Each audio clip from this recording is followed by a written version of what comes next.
Bapak, Ibu, dan Saudara, selamat petang, selamat berjumpa dalam Lentera Kehidupan, edisi Selasa 3 Juni tahun 2025.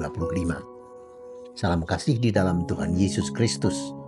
Kiranya kasih karunia dan damai sejahtera dari Allah Bapa kita dan dari Tuhan Yesus ada pada Bapak, Ibu, dan Saudara.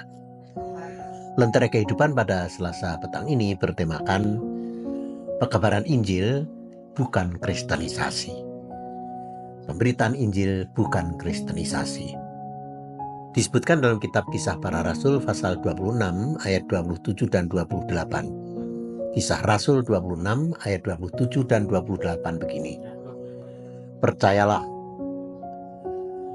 Percayakah engkau, Raja Agripa, kepada para nabi? Aku tahu bahwa engkau percaya kepada mereka.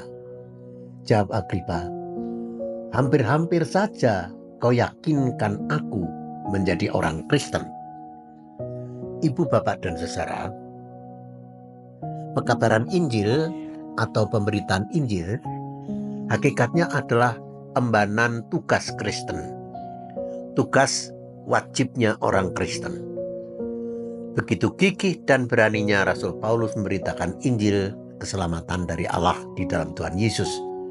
Akibatnya, kegigihannya itu, maka Paulus harus mengalami risiko.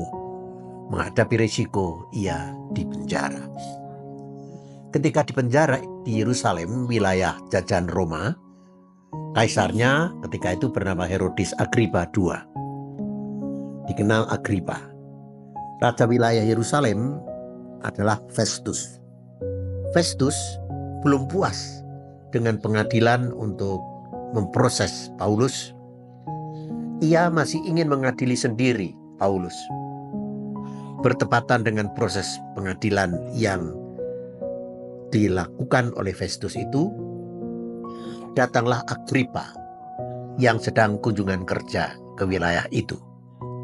Sebenarnya Agripa suka kepada ajaran Paulus. Dalam kunjungan kerja itu, Agripa malah ditanya oleh Paulus, apakah percaya kepada para nabi? Paulus menduga pastilah Kaisar Agripa percaya. Merespon pertanyaan Paulus itu, Agripa membuat satu pernyataan.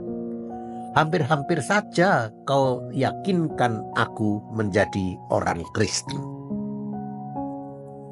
Agripa sebenarnya gagal paham.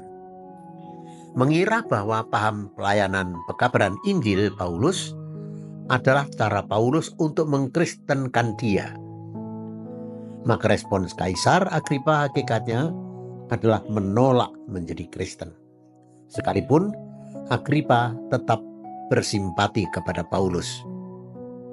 Dan sebenarnya bagi dia, Agripa, Paulus tidaklah bersalah secara politik, tidak membuat keonaran.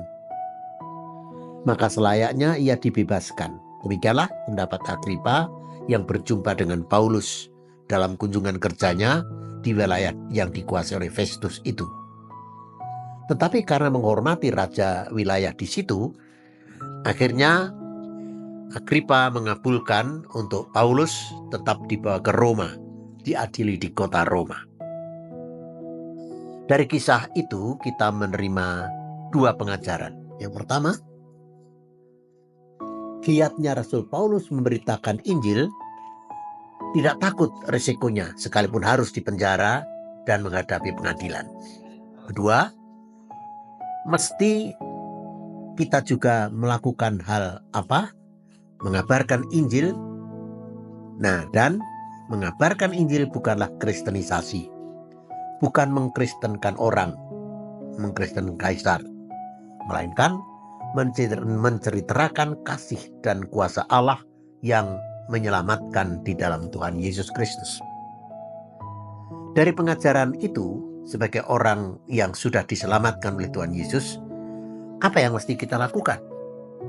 Tentu yang pertama, tidak mandek. Kita ber-PI dan tidak gentar apapun risikonya. Sebab Tuhan pasti menguatkan dan memberi jalan keluar atas kesulitan yang kita hadapi. Yang kedua, kita tidak berpikiran bahwa memberitakan Injil tujuannya adalah untuk mengkristenkan orang, seperti tuduhan banyak pihak. Memberitakan Injil ialah menceritakan kebaikan-kebaikan Tuhan, kuasa Tuhan, dan kasih Tuhan yang menyelamatkan. Bahwa di dalam Tuhan Yesus Kristus adalah Allah yang mengasihi orang, manusia. Masalah apakah orang itu menjadi Kristen, menjadi percaya atau tidak, itu bukan hak kita. Memberitakan kebaikan Tuhan tentu meliputi seluruh aspek kehidupan ini, baik dalam dimensi spiritual rohani maupun jasmani sosial kemanusiaan. Kiranya Tuhan memberkati kita dengan memberi keberanian dan kekuatan kita dalam bersaksi maupun dalam memberi sesuatu yang kita bisa bijaksana. Mohonlah kebijaksanaan yang dari Tuhan. Mari kita berdoa. Terima kasih Tuhan atas perkenan kami boleh mendengarkan sabda pada petang ini. Kiranya kami semakin dimengertikan oleh kehendak Tuhan untuk kami giat memberitakan Injil Yesus Kristus yang menyelamatkan. Apapun risikonya, doronglah kami untuk itu supaya kami mau, dan bahwa Tuhan akan tetap menjaga kami, serta juga kita tidak berpikiran harus orang itu menjadi Kristen. Itu hak Tuhan sendiri. Terima kasih. Terima kasih Tuhan. Semua kami naikkan dalam Kristus Yesus. Amin.